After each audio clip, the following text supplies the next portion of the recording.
Himpunan Mahasiswa Islam Indonesia Cabang Wajo mengecam ketidakprofesionalan pengelolaan pengecer pupuk bersubsidi untuk kelompok petani di Kecamatan Sabang Paru, Kecamatan Wajo. Proses pendistribusian yang diperuntukkan kepada kelompok petani di daerah Sabang Paru, Kabupaten Wajo, Provinsi Sulawesi Selatan tidak sesuai mekanisme menjadi harapan dan kebutuhan masyarakat disebabkan berbagai hal, salah satunya adalah keterlambatan dan waktu penyaluran. Adapun 5 poin tuntutan kami di depan bapak-bapak sekalian, di depan Dewan Perwakilan Rakyat yang kita pilih selama ini, yang wajib membuka mata, membuka pikiran, membuka hatinya, membuka telinga untuk mendengar aspirasi-aspirasi kami supaya ke depan petani maju, petani modern, petani makmur. Perlu kita ingat sekalian bahwa tuntutan kami ada 5. Yang pertama, menuntut kepada penyalur distributor, dalam hal ini Kios Rahayu, Hadi Guna Survey, tepat waktu dalam pendistribusian sehingga tidak menurunkan hasil panen, sekurang-kurangnya terpenuhi permintaan sebelum masa penggunaan di lapangan. Ini tidak mungkin menaikkan hasil panen kita ketika pupuk yang diminta tidak lagi sesuai dengan tepat waktunya. Yang kedua, mendorong proses pengelolaan pengecer pupuk bersubsidi yang transparan dan profesional. Kita tidak ingin melihat di lapangan bahwa ada lagi untuk membentuk RDKK itu ada lagi tulisan-tulisan pensil. Kita tidak ingin itu. Transparan dan informasi itu harus terbuka kepada masyarakat. Yang ketiga, meminta kepada DPRD Kabupaten Wajo, Dinas Pertanian Ketahanan Pangan untuk melakukan sidak sebagai konkret menangani masalah serius tersebut. Sebagai wakil rakyat kita harus mereka mengawasi bentuk kebijakan-kebijakan dan pelaksanaan di lapangan apakah sesuai. Kita tidak ingin bahwa perwakilan-perwakilan kita yang ada hari ini tidak memperhatikan masyarakatnya. Kami sangat ingin membantu DPRD Kabupaten Wajo dalam hal ini menangani pupuk subsidi. Jika sedianya meminta data di lapangan bahwa hari ini kita mendatangkan masyarakat, mendengarkan aspirasi-aspirasi mereka. Mereka ingin duduk bersama bapak-bapak sekalian. Betul? Yang keempat, mendorong tim verifikasi dalam hal ini penyuluh pertanian lapangan Kecamatan Sabang Paru untuk melakukan penyegaran data. Banyak saudara-saudara kita yang ada di Sabang Paru yang belum terdata, datanya tidak diupdate. Harusnya setiap musim, setiap tahun harusnya itu dilakukan perubahan-perubahan sesuai keadaan di lapangan, karena tidak semua petani memiliki lahan di lapangan dan setiap tahunnya ada perubahan data. Kami menuntut para PPL yang ada di lapangan, baik itu dari Dinas Pertanian, untuk melakukan verifikasi itu di setiap saat. Yang kelima, mendorong penambahan agen pengecer resmi pupuk bersubsidi kepada wilayah Sabang Paru sebagai alternatif solusi penyaluran yang efektif dan efisien. Kita tidak ingin lagi adanya keterlambatan pupuk. Hari ini, kalau memang sangat menunda waktu, kita ingin ada agen di setiap satu desa supaya ini menjadi ketepatan waktu untuk petani menggunakan pupuk. Jadi tidak ada lagi istilah keterlambatan pupuk dan dibatasi. Itulah permintaan beberapa poin-poin yang kami sampaikan hari ini. Mudah-mudahan Bapak di dalam sana mendengar aspirasi-aspirasi kami. Untuk melanjutkan perjuangan, saya serahkan kepada saudara yang terhormat. Itulah beberapa pernyataan sikap dari Himpunan Mahasiswa Islam Majelis Penyelamat Organisasi bersama para petani, yang kemudian tentu kita ketahui bersama bahwa memang pupuk subsidi ini sudah dianggarkan beberapa triliun dari APBN. Namun itu bukan berarti bahwa dari anggaran triliunan itu pasti sampai ke bawah. Nah, ini yang menjadi persoalan. Ring 1, ring 2, ring 3 itu sudah bagus, tetapi ring 4 ini pada pengecer juga, yang kemudian menjadi persoalan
adalah bagaimana menuntut, bagaimana para anggota DPRD yang terhormat yang sudah dipilih oleh masyarakat bisa turun, bisa sidang, bisa bagaimana kemudian merasakan daripada keresahan masyarakat.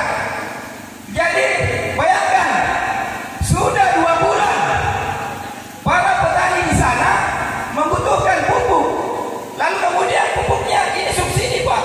Yang namanya subsidi adalah ada keterlibatan pemerintah yang 50% dibayar, tetapi hari ini sudah terdaftar di rencana definitif kebutuhan kelompok, namun yang terjadi adalah tidak adanya kebutuhan itu. Pertanyaannya kemudian kemana pupuk subsidi itu, di mana? Makanya kehadiran kami di sini adalah bagaimana kemudian mempertanyakan, lalu kemudian hadir di tengah-tengah masyarakat ketimpangan pupuk subsidi ini sebagai masyarakat bisa merasakan dari manfaatnya pupuk ini. Jadi kawan-kawan sekalian, kalaupun kita bisa bermalam di sini, mari kita bermalam untuk bagaimana kemudian menyelesaikan dari persoalan ini. Persoalan ini persoalan tidak kecil Pak, persoalan besar, tapi selalu diam untuk bagaimana menangani ini. Jadi kawan-kawan sekalian, tetap dapat kebarisan, jangan menyerah, jangan kendor. Ketika DPRD Kabupaten Wajo tidak menerima aspirasi kami, tidak menjawab pertanyaan-pertanyaan yang kami lontarkan, kami akan terus hadir di sini. DPRD adalah lembaga pengawasan, harus memahami kondisi masyarakat yang terjadi di lapangan. Kami sudah memasukkan penyampaian aspirasi agar DPRD bekerja, memanggil orang-orang yang kemudian terlibat pada pengurusan itu, sehingga ini tidak menjadi sebuah masalah besar yang terjadi di lapangan.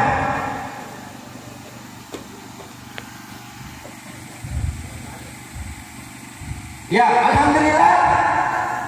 Hidup mahasiswa. Hidup mahasiswa. Ya, hari ini DPRD Kabupaten Wajo sudah berniat baik. Terima kasih Kanda telah hadir di hadapan para petani yang menjadi korban daripada pendistribusian pupuk bersubsidi. Bayangkan Pak, sudah 2 bulan umurnya padinya, sudah bisa pupuk, tapi tidak sampai pupuknya Pak di sana. Nah, ini slogannya pemerintah adalah bagaimana kemudian mendorong pertanian lebih maju, lebih mandiri, lebih profesional, sementara pupuk yang menjadi masalah fundamental tidak bisa direalisasikan. Ini bukan masalah serius Pak. Ini bukan masalah serius. Perwakilan DPRD Kabupaten di wilayah Sabampar di sana tidak bekerja secara baik, tidak menangani ini. Ternyata ada masalahnya masyarakatnya di sana, tetapi hanya dia sudah difasilitasi oleh negara, bagaimana kemudian bisa mengurusi wilayahnya. Kelangkaan pupuk saja, dia duduk kampung saja di rumahnya, tidak merasakan bagaimana kejeritan masyarakat di wilayah Sabangparu. Olehnya itu, Himpunan Mahasiswa Islam, Majelis Penyelamat Organisasi akan terus tampil bagaimana kemudian memberikan perlawanan kepada orang-orang zalim yang kemudian pupuk ini harus diatasi. Jadi sebelum kami persilakan kepada DPRD, perwakilan DPRD Kabupaten Wajo, terlebih dahulu kami mengulang kembali pernyataan sikap agar kita secara bersama-sama bisa memahami apa yang menjadi tuntutan daripada masyarakat petani ini. Pernyataan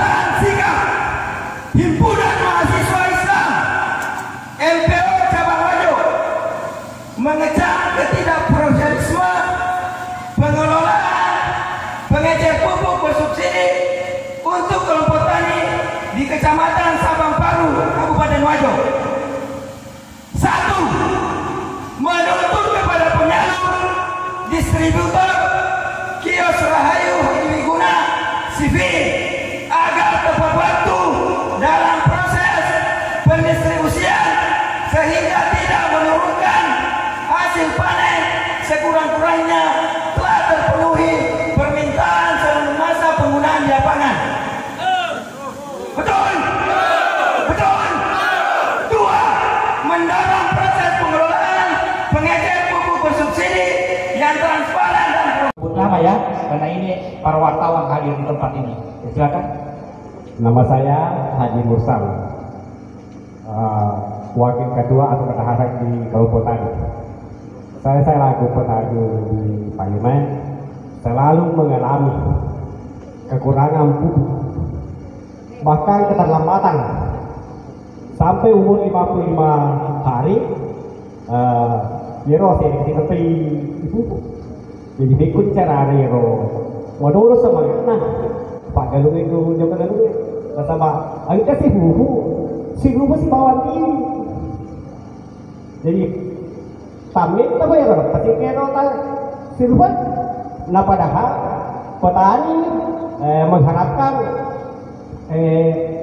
pupuk berbanding. Bahkan kontrol angka pakai becik, pakai PK mesin. Nah sahabat saya agak mudah. Tiga uria. Saya kira loyol urian. Tentu ya, selaku insinyur pertanian, loyol urian. Insinyur pertanian kayak jadi loyol urian. Ya, begitu kekurangan kepada petani-petani di Bali. Bahkan di desa Ujung. Tapi komunikasi langsung ke izin komandannya. Siaga pengencer ke Sabang Paru 4. Oh 4. Ini 4. Sekarang sudah 4. Ya karena kemarin laporan yang masuk tempat kami 3. Ternyata 4 ya. Dari 4 itu bagaimana yang 3-nya itu apa lancar atau bagaimana?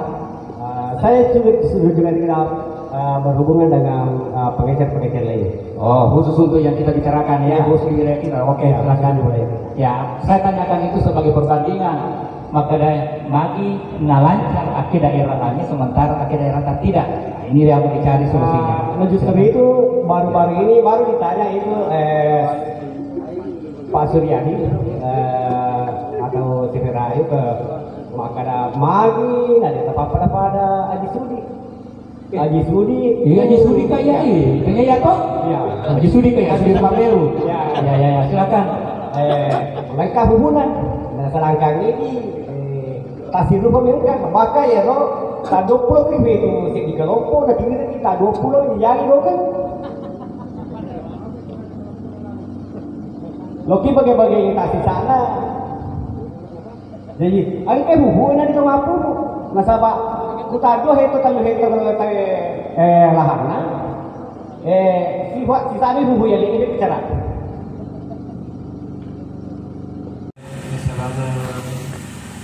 Kalau masalah tidak kelancarannya pupuk, tentu narokul atau tapi ia membahas masalahnya kira masyarakat dengan sama kelompok tani karena banyak kan petani artinya baru magalu dia pun tambah kelompok tani sedangkan dari PPL dengan mungkin aparat desa yang terkait maksudnya kurangi penyuluhan dalam masyarakat dia tangani misalnya orang ini petani masalah contohnya ya Pak apakah apa hasil artinya apakah 2 ton magalu belum ada waktu tapi kan kamu kerja Pak sedangkan dataku degaga jadi kalau tidak masuk hari ini nanti musim tanam berikutnya berarti saya tidak bisa pupuk sedangkan PPL tidak datang tidak ada pembaruan data maksudnya di masyarakat banyak petani-petani kita di sini yang tidak masuk di RJKK tapi tidak didata jumlah lahannya iya Kalau di khususnya di Desa Ugi kan banyak Pak itu bor, palinnya juga banyak. Sedangkan kita Loki Malang harus melalui RDKK. Sedangkan ini masyarakatnya melalui RDKK. Ya sebelumnya Pak, ya ruang pupuk ialah melalui pompa. Melalui pompa lancar sebelumnya, walaupun baginya bagi hasilnya maka banyak pupuk ikut pompa oleh matahari buat petani. Iya. Karena baginda roh khususnya di Saugi Pak 5 kali sedi pupuk melalui pompa Pak Ero. Tapi lancar dia petani dia lah bersama masalah Ero. Tapi Ero dia agak pupuk, agak yang pupuk. Kedua Pak, Ero pompa pompa dengan petani satu Pak sebenarnya. Karena Ero Pak pompa lebih ni duingan nanti di Pak pompa. Apa angka modalnya, tapi petani kecil tidak ada modal. Hasilnya Pak bagusnya dievaluasi lagi. Bagi hasilnya itu dengan petani dengan pompa bagusnya dievaluasi. Kalau petani Pak jadi sewa Pak pompa ini pada siantre bawah. Iya, angkat sama parente sudah korong. Iya, karena baginya Pak dibandingkan irigasi yang dikelola PU mungkin dengan pompanisasi dikelola swasta, berai ku petani di swasta, berai ku petani hasilnya. Persennya Pak ku desa mungkin paling desiaga dia tu paham, tapi ku desa mungkin Pak 20%. Jadi kudu Pak asal 100 karung 20 karung lalu kumpai. Saya ulangi pupuk Pak. Oke. Berdasarkan dengan penyampaian tadi ada 5 poin yang telah disampaikan oleh Ananda bahwa penyaluran pupuk di Kecamatan Sabang Paru, di mana di daerah Sabang Paru ada 3 pengecer. Nah, di antara 3 pengecer itu ada 1 pengecer yang disampaikan tadi yang dianggap tidak melaksanakan mekanisme penyaluran pupuk, yaitu CV Rahayu. Ya, Adiguna Rahayu. Nah, tentu ini menjadi tugas kami untuk melakukan koordinasi baik kepada Dinas Pertanian selaku stakeholder daripada penyaluran pupuk ini, dan tentu kepada distributor yang menangani masalah pupuk yang ada di Kecamatan Sabang Paru, terkhusus kepada petani yang hadir pada kesempatan ini yang belum mendapatkan hak-haknya dalam rangka penyaluran pupuk tepat waktu. Tentu sangat ironis apa yang disampaikan oleh Ananda bahwa penyaluran pupuk yang seharusnya sudah terlaksana akan tetapi molor sampai 2 bulan belum tersalurkan, maka ini suatu masalah yang besar. Dan kami mengucapkan terima kasih atas informasi ini. Sebenarnya secara lisan kami sudah menerima aspirasi ini dan kami sudah perintahkan kepada Dinas Pertanian untuk melakukan koordinasi dan melakukan penilaian terhadap apa yang menjadi masalah. Akan tetapi dengan kenyataan yang Anda hadir pada kesempatan ini tentu memberikan nuansa kepada seluruh masyarakat di Indonesia, terutama kepada Kementerian Pertanian dan Kementerian Keuangan, bahwa janganlah dicabut hak-hak petani melalui pembatasan anggaran pupuk bersubsidi. Ya. Jadi ini Nanda, walaupun kita di Kabupaten Wajo akan tetapi ini akan live nanti di YouTube, maka ini menjadi suatu motivasi untuk Kementerian Pertanian dalam rangka memperjuangkan hak-haknya nanti para petani. Karena berdasarkan dengan informasi bahwa ada pengurangan jatah pupuk bersubsidi secara nasional. Nah, inilah yang perlu kami perjuangkan, dan saya kira kedatangan Ananda, kedatangan dan semangat kepada kami untuk senantiasa melanjutkan perjuangan ini. Sama seperti kemarin, seandainya tidak ada demo seperti ini terkait dengan pupuk di perikanan, maka tentu kami tidak punya semangat untuk sampai di kementerian. Akan tetapi dengan adanya semangat itu, kami sampai di kementerian, alhamdulillah, para petani nelayan kita juga sudah mendapatkan jatah pupuk. Akan tetapi persoalan ini muncul kembali. Jadi saya kira apa yang disampaikan Anda nanti kita selesaikan di ruang aspirasi setelah stakeholder yang diundang, kemudian pihak distributor, pihak pemerintah setempat untuk bersama-sama mendiskusikan ini dan mencari solusi terbaiknya. Kalau pun apa yang disampaikan tadi Ananda memungkinkan untuk diadakan pengecer, ya, selain yang sudah ada dan bisa melalui mekanisme, apa salahnya? Supaya kita bisa memperlancar pupuk yang ada di Kecamatan Sabang Paru.